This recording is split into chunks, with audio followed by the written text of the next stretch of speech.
થોડા સમય પહેલાં આવા જ પ્રકારનો કેસ એલસીબી દ્વારા દાખલ કરવામાં આવેલો. આવું એક કૌભાંડ પકડી પાડવામાં આવેલું અને એ દિશામાં સતત વોચમાં રહેવાની સૂચના અત્રેના રેન્જ આઈજી શ્રી ચિરાગ કોરડિયા સાહેબ આપેલી હતી. અને ખાસ કરીને વિકાસ સુંડા સાહેબ જે છે અત્રેના પોલીસ અધિક્ષક શ્રી, એમણે એલસીબીને આ બાબતે સતત વોચમાં રહેવાની સૂચના આપેલી હતી.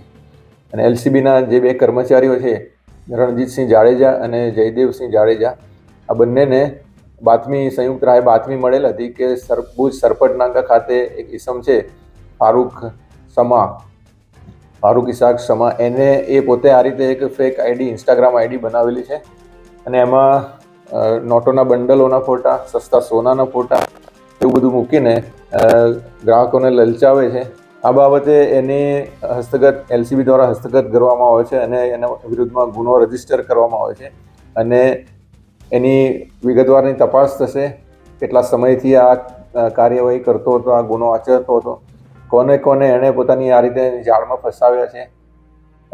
આ જે બંડલો છે એમાં ઉપરની જે નોટો હોય છે એ સાચી હોય છે અને નીચેની નોટો બધી ખોટી હોય છે.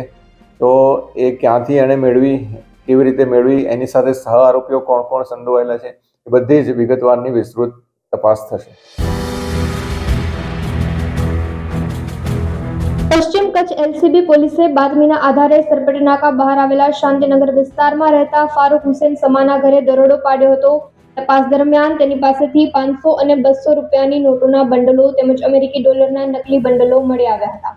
જપ્ત કરાયેલા બંડલોમાં આગળની નોટો અસલી જ્યારે પાછળની તમામ નોટો નકલી હોવાનું ખુલ્યું છે.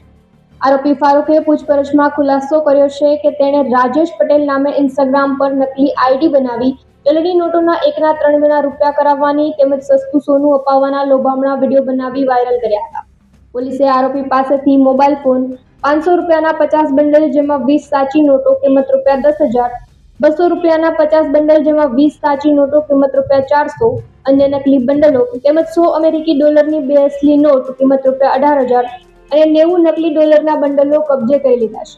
કુલ મળીને ₹33,000નો મુદ્દામાલ જપ્ત કરવામાં આવ્યો છે. આ મામલે એલસીબી પોલીસે આરોપી સામે એ ડિવિઝન પોલીસ મથકમાં ગુનો નોંધીને કાયદેસરની કાર્યવાહી હાથ ધરી છે.